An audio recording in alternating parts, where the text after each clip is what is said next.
Assalamualaikum everyone, welcome back to my channel. আমি Sunjida Nova. আমার previous integration tutorial গুলোতে অর্থাৎ how to solve integration problems easily part 1 থেকে part 4 এ আমি different type এর integration problem কিভাবে solve করতে হয় সে সম্পর্কে আলোচনা করেছিলাম। বাট সেই প্রবলেমগুলোতে আমি কোনো লিমিট ইউজ করেছিলাম না, সেইগুলোতে আমাদের যেহেতু কোনো লিমিট ছিল না এই জন্য আমরা প্লাস সি দ্বারা লাস্টে রিপ্রেজেন্ট করেছিলাম। বাট আজকে আমি যে ম্যাথগুলো সলভ করব সেই ম্যাথগুলোতে আমাদেরকে আপার লিমিট এবং লোয়ার লিমিটের ভ্যালুটা দেওয়া আছে। আমাদের আজকের ম্যাথগুলোর প্রসেস আর প্রিভিয়াস ম্যাথের প্রসেস সেম থাকবে, বাট আমরা লাস্টে হচ্ছে লিমিট বসিয়ে দিব। এই টাইপের ম্যাথগুলো যখন আমরা প্রিভিয়াসলি সলভ করেছিলাম অর্থাৎ how to solve integration problems easily part 2তে আমি এই প্রসেসের কিছু প্রবলেম সলভ করেছিলাম। তখন আমি দেখিয়েছিলাম যে এই টাইপের যখন ম্যাথ থাকে তখন আমরা ডিরেক্ট সলভ করতে পারি না, আমাদেরকে একটা পার্টকে ফার্স্টে অন্য একটা ভ্যারিয়েবল কনসিডার করে নিয়ে ডিফারেন্সিয়েট করে দেন আমাদের ইকুয়েশনে বসিয়ে ইন্টিগ্রেশন করতে হয়। এই ম্যাথটা সলভ করার ক্ষেত্রে আমরা ফার্স্টে এক্স স্কোয়ারকে জেড কনসিডার করে নিয়েছি, দেন আমরা লেফট সাইড এবং রাইট সাইড বোথ সাইডে ডিফারেন্সিয়েট করেছি এক্স এর রেসপেক্টে। তাহলে আমাদের ফাইনাল ইকুয়েশনটা এসছে X dx equal to dz divided by 2। But এখানে যেহেতু আমাদের লিমিটের ভ্যালুটা দেওয়া আছে এই জন্য এরপরে আমাদেরকে ইকুয়েশনের লিমিটের ভ্যালুটা বসিয়ে জেড এর মানটা বের করতে হবে। তার কারণ কি, এখানে আমাদের যে লিমিটের ভ্যালুটা দেওয়া ছিল এই ভ্যালুটা দেওয়া ছিল এক্স এর রেসপেক্টে, বাট এখন আমরা যেহেতু এক্স স্কোয়ারকে জেড এ কনভার্ট করে নিয়েছি তাহলে আমরা যখন লিমিট বসাবো তখন আমাদের এখানে জেড এর লিমিট বসাতে হবে। এই জন্য আমরা ফার্স্টে লিখে নিয়েছি এক্স এর আপার লিমিটটা, যে যদি এক্স ইকুয়াল টু 1 হয় তাহলে এই ইকুয়েশনে 1 বসিয়ে দিলে আমরা জেড ইকুয়াল টু 1 পাবো। আবার যদি আমরা এক্স এর ভ্যালুটা 0 বসাই তাহলে এই ইকুয়েশনে যদি আমরা এক্স এর ভ্যালুটা 0 বসিয়ে দিই তাহলে আমরা জেড এর ভ্যালুটা পাবো 0। এখন এই ইকুয়েশনে যখন আমরা এক্স স্কোয়ারের ভ্যালুটা বসাবো অর্থাৎ আমরা এক্স স্কোয়ারকে জেড দিয়ে রিপ্লেস করবো, সেম টাইম আমাদের লিমিটের ভ্যালুটাকেও জেড এর রেসপেক্টে চেঞ্জ করতে হবে। যেহেতু আমাদের এখানে জেড এর লোয়ার লিমিট 0 এবং আপার লিমিট 1, এই জন্য আমরা এখানে লোয়ার লিমিটে বসিয়েছি 0 এবং আপার লিমিটে বসিয়েছি 1। দেন আমরা এক্স স্কোয়ারকে কনসিডার করে নিয়েছিলাম জেড, এই জন্য এখানে আমরা এক্স স্কোয়ারের বদলে জেড লিখেছি। আর ফাইনালি আমরা ইকুয়েশন থেকে পেয়েছিলাম যে X dx equal to dz divided by 2, ওই ভ্যালুটা আমরা এখানে বসিয়ে দিয়েছি। এখানে আমাদের হাফটা যেহেতু কনস্ট্যান্ট ছিল এই জন্য হাফকে আমরা লেফট সাইডে নিয়ে গেলাম এবং ই টু দি পাওয়ার জেড এর আমরা ইন্টিগ্রেশন করলাম। আমরা কি জানি যে ই টু দি পাওয়ার জেড এর ইন্টিগ্রেশন করলে আমরা ই টু দি পাওয়ার জেডই পাই। দেন আমরা আপার লিমিট এবং লোয়ার লিমিট বসিয়ে দিব। এখন আপার লিমিট বসালে আমাদের আসবে E to the power 1 equal to E, এবং লোয়ার লিমিটে যদি আমরা ই টু দি পাওয়ার 0 বসাই তখন আমাদের আসবে E to the power 0 equal to 1। Then আমরা ফাইনাল রেজাল্টটা পেয়ে যাব। এখন আমরা ইন্টিগ্রেশন প্রবলেম পার্ট 3 এবং পার্ট 4 যে টাইপের ইউভি মেথডের প্রবলেম সলভ করেছিলাম সেই প্যাটার্নের ম্যাথ এখন লিমিট বসিয়ে কিভাবে সলভ করতে হয় সে সম্পর্কে আমি আলোচনা করব। এই ম্যাথটা সলভ করার সময় আমরা ফার্স্টে দেখতে পাচ্ছি যে এখানে এক্স এর পাওয়ারে 3 আছে আর এখানে এক্স এর পাওয়ারে 2 আছে। তাহলে আমরা ফার্স্টে এক্স স্কোয়ারকে জেড ধরে নিলাম, দেন আমরা এখান থেকে পাবো যে twice X dx equal to dz, অর্থাৎ আমাদের এখানে যদি 2x ইন্টু এক্স স্কোয়ার আমরা লিখতে পারি তাহলে আমাদের এখানে ডিরেক্ট চলে আসবে যে টয়েস এক্স ডিএক্স এর এই পার্টটা এবং x square E to the power minus x square. তাহলে আমরা এখন খুব ইজিলি এখানকার ভ্যালুগুলো বসিয়ে দিতে পারবো, অর্থাৎ আমরা এক্স স্কোয়ারকে রিপ্লেস করতে পারবো জেড দ্বারা, E to the power minus X স্কোয়ারকে রিপ্লেস করতে পারবো E to the power minus Z দ্বারা, এবং টয়েস এক্স ডিএক্স কে রিপ্লেস করা যাবে ডিজেড দ্বারা। বাট এখানে প্রিভিয়াস ম্যাথের মতোই সেম কন্ডিশন, আগে যে লিমিটটা দেওয়া ছিল এক্স এর রেসপেক্টে, বাট এখানে যেহেতু আমরা একে জেড দিয়ে রিপ্রেজেন্ট করেছি তাহলে আমাদেরকে অ্যাকর্ডিংলি জেড এর ভ্যালু অনুযায়ী লিমিটটাকে চেঞ্জ করতে হবে। সো আমরা যদি এই ইকুয়েশনে এক্স ইকুয়াল টু 1 বসাই আমরা জেড এর ভ্যালুটা পেয়ে যাব 1, আর যদি এক্স এর ভ্যালু আমরা 0 বসাই তাহলে জেড এর ভ্যালুটা চলে আসবে 0। এবার যখন আমরা জেড এর এই ভ্যালুগুলোকে বসাবো ওই টাইমে আমাদেরকে লিমিটটাকেও চেঞ্জ করে দিতে হবে। আমরা এক্স স্কোয়ারকে রিপ্লেস করেছি জেড দিয়ে, E to the power minus X স্কোয়ারকে রিপ্লেস করেছি E to the power minus Z দিয়ে, এবং টয়েস এক্স ডিএক্স কে ডিজেড দ্বারা দিয়ে আমরা লিমিটটা বসিয়ে নিলাম।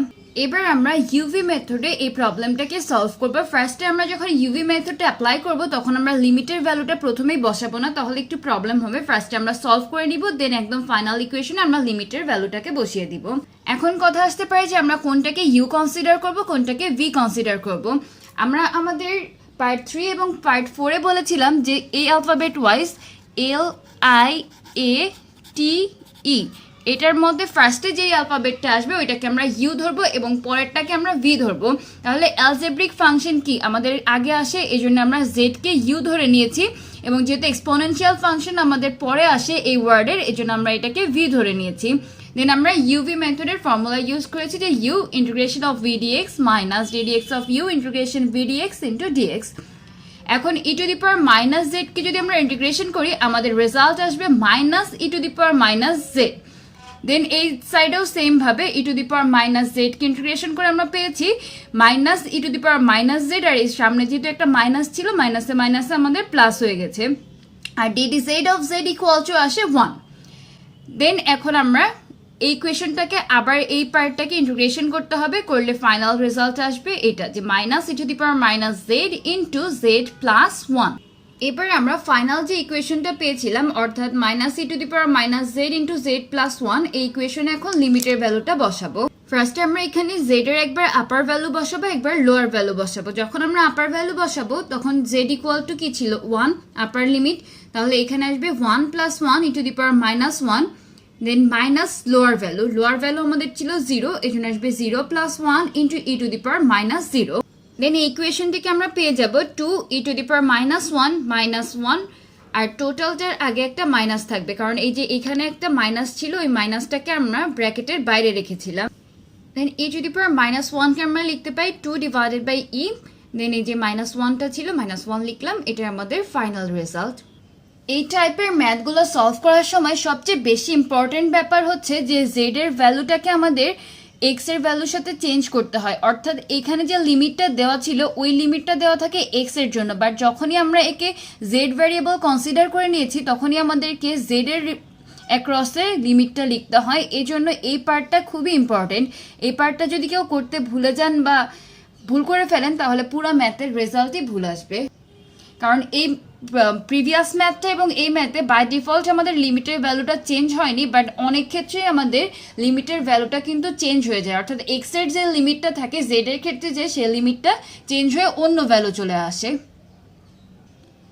সাপোজ এই ম্যাথটাকে আমাদেরকে ইন্টিগ্রেশন করতে বলা হয়েছে যে integration of 0 to 1 sin inverse x divided by root over 1 minus x square dx। এবার ফার্স্টে আমরা কি জানি যে সাইন ইনভার্স এক্স কে যদি আমরা ডিফারেন্সিয়েট করি অর্থাৎ একবার ডিফারেন্সিয়েট করা হয় তাহলে আমাদের রেজাল্ট আসে 1 বাই root over 1 minus x square. এই জন্য আমরা সাইন ইনভার্স এক্সটাকে জেড কনসিডার করে নিয়েছি, দেন বোথ সাইডে আমরা ডিফারেন্সিয়েট করেছি। লেফট সাইডে যদি আমরা ডিফারেন্সিয়েট করি আমাদের রেজাল্ট আসছে 1 divided by 1 root over 1 minus x square, আর সাইড চেঞ্জ করলে আসবে dx divided by root over 1 minus x square equal to dz. এবারে এই পার্টটা খুব ইম্পর্টেন্ট, আপনারা একটু কেয়ারফুলি দেখার চেষ্টা করেন যে এখানে আমাদের লোয়ার লিমিট দেওয়া ছিল 0 এবং আপার লিমিট দেওয়া ছিল 1। এখন আমরা যে ইকুয়েশনটাকে জেড কনসিডার করে নিয়েছিলাম অর্থাৎ Z equal to sine inverse x ধরে নিয়েছিলাম, ওই ইকুয়েশনে এখন আমরা এক্স এর ভ্যালুটাকে বসাবো। তাহলে আমাদের কি আসবে এক্স ইকুয়াল টু 1 হলে Z equal to sine inverse 1, then আমরা কি জানি সাইন 90 ডিগ্রির মান হচ্ছে 1, তাহলে আমরা লিখতে পারি Z equal to sine inverse sine pi by 2, that means 90 degree. তাহলে আমাদের জেড এর ভ্যালুটা আসলো পাই বাই 2। আবার যদি এক্স ইকুয়াল টু 0 হয় সেক্ষেত্রে জেড ইকুয়াল টু আসবে sign inverse 0, that means Z equal to sine inverse sign 0, অতএব জেড ইকুয়াল টু 0। এক্ষেত্রে কিন্তু আমাদের লিমিটের ভ্যালুটা চেঞ্জ হয়ে গেল, অর্থাৎ প্রিভিয়াস যে দুটো ম্যাথে আমাদের আপার লিমিট আর লোয়ার লিমিটে এক্স এর বদলে জেড এর ভ্যালু বসালো কিন্তু চেঞ্জ আসছিল না, বাট এই ক্ষেত্রে যেহেতু চেঞ্জ হয়ে গেছে আপনারা যদি এই পার্টটা করতে ভুলে যান তাহলে কিন্তু ম্যাথটা পুরো ভুল হয়ে যাবে। এবার আমি মেন ইকুয়েশনে ভ্যালুটা বসাবো। তাহলে এখন আমরা কি লিখতে পারি, যেহেতু আমরা সাইন ইনভার্সে এক্স কে জেড ধরে নিয়েছিলাম তাহলে আমাদের এখানে এসছে ফার্স্টে সাইন ইনভার্সে এক্স কে আমরা জেড লিখে নিয়েছি, আর d z divided by root over 1 minus x square equal to এসেছিল আমাদের ডিজেড, এর জন্য আমরা পরে ডিজেড লিখলাম। দেন এখন আমাদেরকে নর্মাল ইন্টিগ্রেশন করতে হবে। আমরা জানি integration of X to the power N dx equal to X to the power N plus 1 divided by N plus 1। তাহলে এখানে আমাদের কি আসবে integration of Z to the power 1 dz equal to আসবে জেড স্কোয়ার ডিভাইডেড বাই 2। এবার আমরা upper limit আর lower লিমিটটা বসিয়ে দিই। এখন আপার লিমিট বসালে আমাদের আসবে pi by 2 whole square minus lower limit বসালে আসবে 0 স্কোয়ার, দেন আমাদের ফাইনালি রেজাল্ট আসবে half pi square divided by 4, এটাকে লেখা যায় pi square divided by 8। Thanks for watching guys. আশা করি আপনারা সবাই বুঝতে পেরেছেন যে ইন্টিগ্রেশনের ক্ষেত্রে ভ্যালুগুলো কিভাবে বসাতে হয়, অর্থাৎ আপার লিমিট লোয়ার লিমিট কিভাবে আমাদেরকে বসাতে হবে, এবং আমরা যদি কোনো কিছু একটা কনসিডার করে নেই সেক্ষেত্রে লিমিটটা কিভাবে চেঞ্জ হবে এসব সম্পর্কে আশা করি আপনাদের কনসেপ্টটা ক্লিয়ার হয়ে গেছে। তারপর যদি কারো কোনো প্রবলেম থাকে তাহলে আমাকে কমেন্ট করতে পারেন, আমি ইনশাল্লাহ সলভ করার ট্রাই করব।